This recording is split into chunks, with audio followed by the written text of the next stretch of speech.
Now, here I've created a very simple truss, and the reason why I've done so is to demonstrate the production of automatic production of assembly drawings for trusses.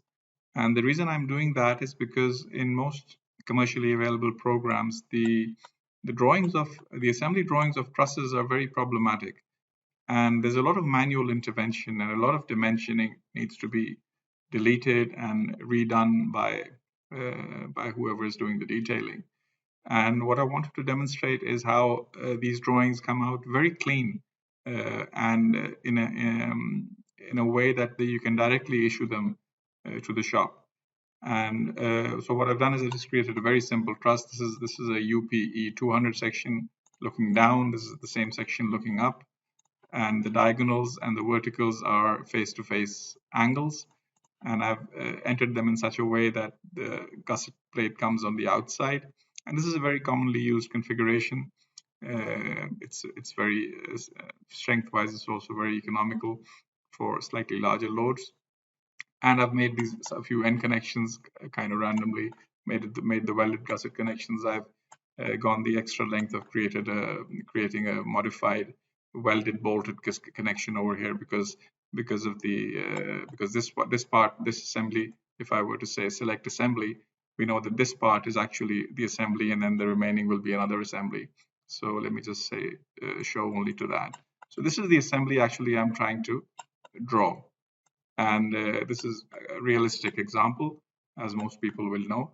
And what I'm going to do is now I'm going to proceed to the numbering stage. Obviously, once we have finalized, once we've done with the modeling, the next stage is to do the numbering.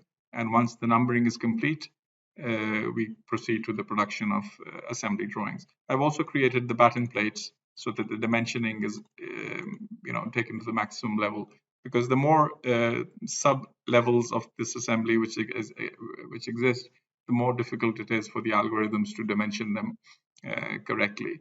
So I've tried to create it's a small truss, but it has all the intricacies.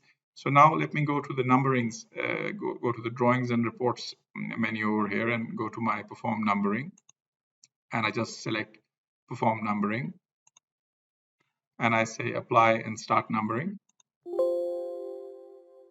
It gives me the message of numbering complete, and the dialog box comes up again just in case I want to do something more with it, but I just say close. And now all I need to do is create my drawing. And for that, all I need to do is just select any one of these parts. It doesn't matter which one I choose, because the numbering has already decided which one will be the main part. So I just say select this one.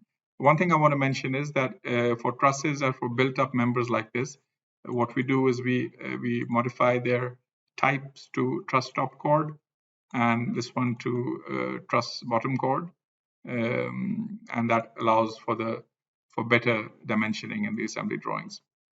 Now, what you do is you right click, you select any member and you right click, and you say create drawings, assembly drawings. So let me just click on that,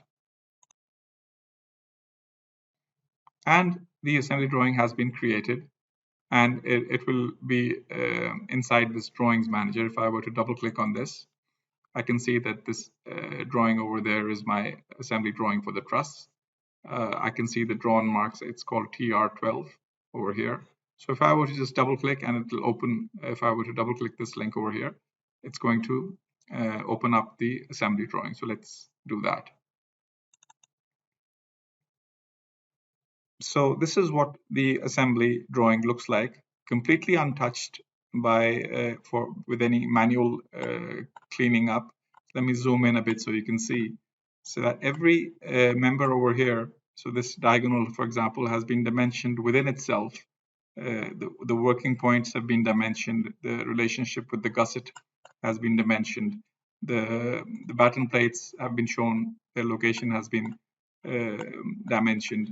Once again, we see this is exactly the way you would do this kind of a drawing if you were to draw it by hand.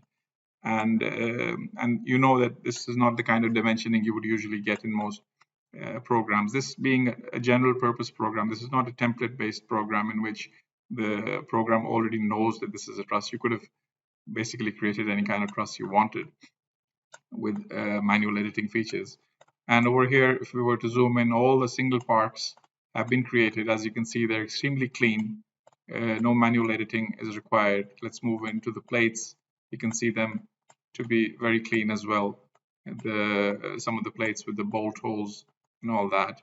So it's an extremely clean drawing. I just wanted to take you all through this very simple step of, after finishing the modeling, you do your numbering, you say create the assembly drawing, and Comosys will immediately create a very neat and clean drawing for you. You can of course do manual editing at this point as well if you wanted to, but the point I'm trying to make over here is that most of the time that kind of manual editing will not be required, and you will end up with a very clean and a drawing which you can directly issue to the floor, and that is what we all want.